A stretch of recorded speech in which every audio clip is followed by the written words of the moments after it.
के समय में ब्रह्मेश्वर मुखिया का हत्या हुआ था। हाँ, उस समय बहुत भागदौड़ मचा था, उसको आपने बखूबी कंट्रोल किया था, उस पर कुछ बताइए। एक मूवी आया था सुपर 30, उसमें जो भी किरदार दिखाया गया था, वाक़ई में सत्य था।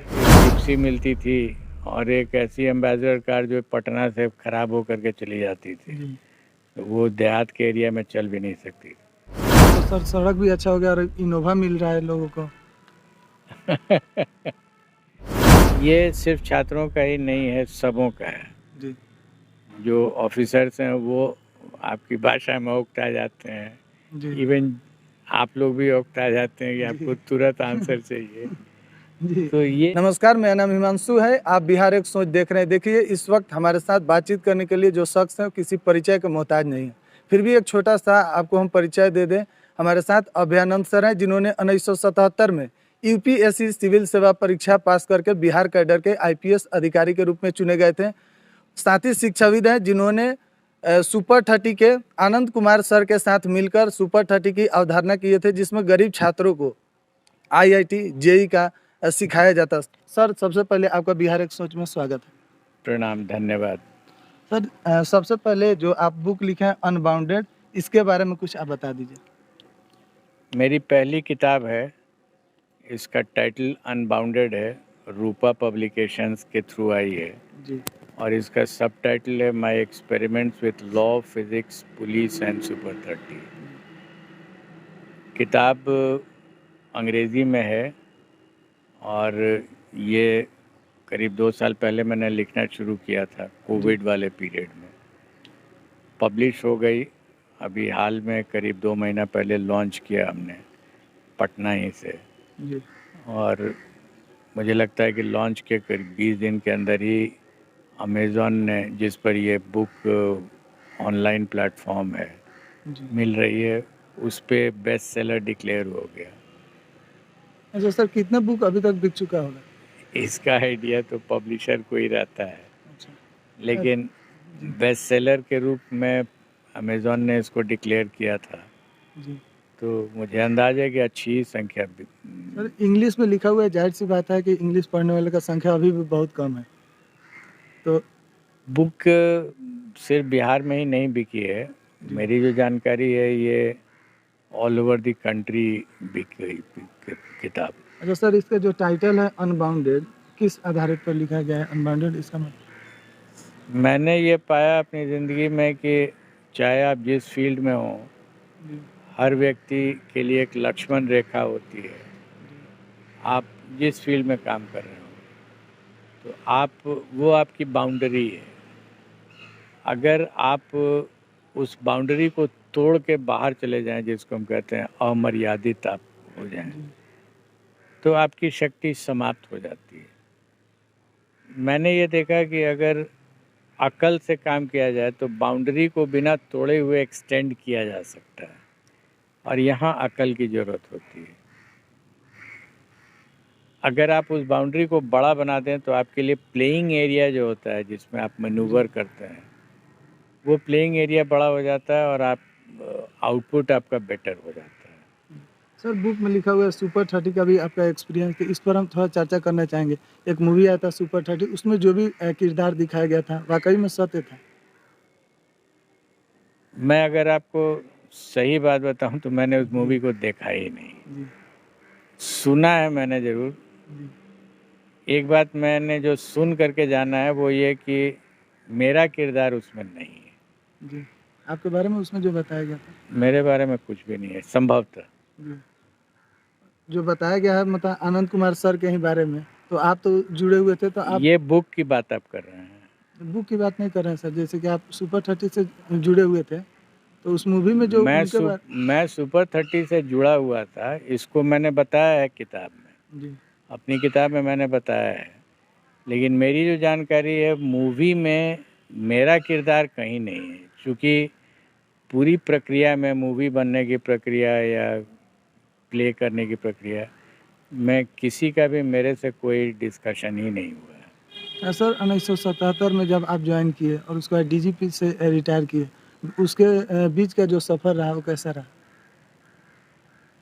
एक पुलिस ऑफिसर का जो होता है, जहाँ पोस्टिंग हुई वहाँ गए, जो काम मिला उसको मैंने किया, कभी मैंने ये नहीं सोचा कि ये पद बड़ा है या छोटा है।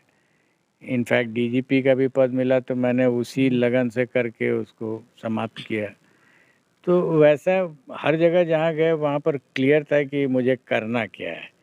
जैसे मैं डीआईजी वायरलेस बना या आईजी वायरलेस बना या आईजी ट्रेनिंग बना, जी तो मुझे मालूम था कि मेरा रोल क्या है और उस रोल को मैंने इनोवेट करके किया। उसमें जो प्रयोग हो सकते थे वो सब किया, लेकिन बाउंड्री को फैला करके किया। जैसे ट्रेनिंग में एक छोटा सा रोल था, मैंने उस रोल को थोड़ा बड़ा बना लिया।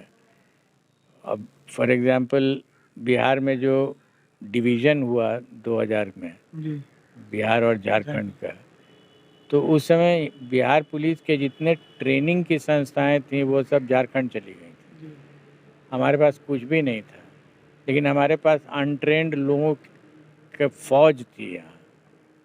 मैं छोड़ नहीं सकता था उसको, क्योंकि अगर मैं कर देता कि सरकार जब ट्रेनिंग इंस्टीट्यूट बनाएगी, एक ट्रेनिंग इंस्टीट्यूट बना राजगीर में, तो वो 2000 के बाद वो 10 साल लग गया उसको बनने में।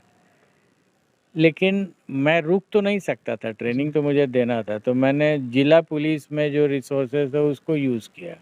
ये एक प्रयोग था हमारा। तो मैं बेसिकली आपको कहना चाह रहा हूँ कि चाहे जहाँ आप रख दीजिए वहाँ रिसोर्सेज हो नहीं हो, पैसा हो नहीं हो, तब भी काम होना है, जी और काम होता था। सर, उस वक्त से जाहिर सी बात है, अब रिसोर्स थोड़ा बढ़ा है, फिर भी उतने स्तर से काम नहीं हो पा रहा है। ये तो जिनको करना है वो लोग बताएंगे। इस मेरे पर पास आप जब हम कर रहे थे हमारे पास रिसोर्सेज नहीं रहता था। जब मैं एसपी था तो एक जिप्सी मिलती थी और एक ऐसी एम्बेसडर कार जो पटना से ख़राब होकर के चली जाती थी, जी तो वो देहात के एरिया में चल भी नहीं सकती। एक जिप्सी हुआ करती थी, उसी जिप्सी से पूरे डिस्ट्रिक्ट में ऑलमोस्ट एवरी डे। सड़क भी उस समय उतना नहीं, उतनी अच्छी सड़क नहीं थी, फिर भी मूवमेंट बंद नहीं जी। होता था। अब तो सर सड़क भी अच्छा हो गया और इनोवा मिल रहा है लोगों को। अच्छा हाँ सर, एक और बात, जैसे कि आप ही के समय में ब्रह्मेश्वर मुखिया का हत्या हुआ था। हाँ, उस समय बहुत भागदौड़ मचा था, उसको आपने बखूबी कंट्रोल किया था, उस पर कुछ बताइए। उस पर क्रिटिसिज्म बहुत था। जो मेथड हमने किया था जी वो मेरा मेथड था, जी और उस पे आम लोगों का क्रिटिसिज्म भी बहुत हुआ था। जी लेकिन अगर मैं उस क्रिटिसिज्म से गाइडेड होता, दिन भर जो टीवी पर चल रहा था, जी तो मैं अपना निर्णय नहीं ले पाता। मैंने जो भी निर्णय लिया एज ए प्रोफेशनल पुलिसमैन लिया।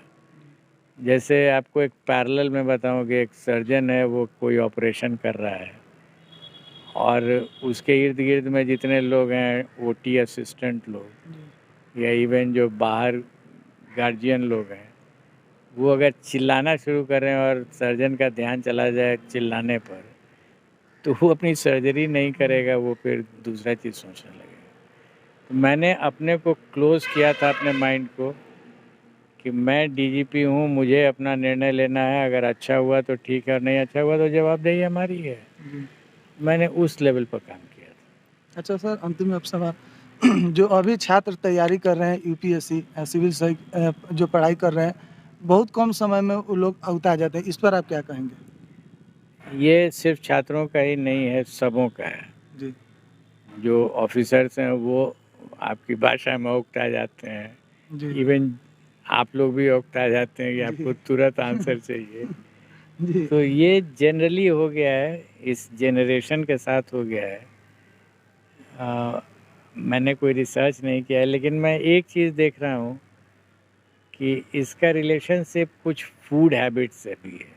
अच्छा कुछ खान पान की व्यवस्था ऐसी हो गई है, इम्पेशेंस ज़्यादा हो गया है। जी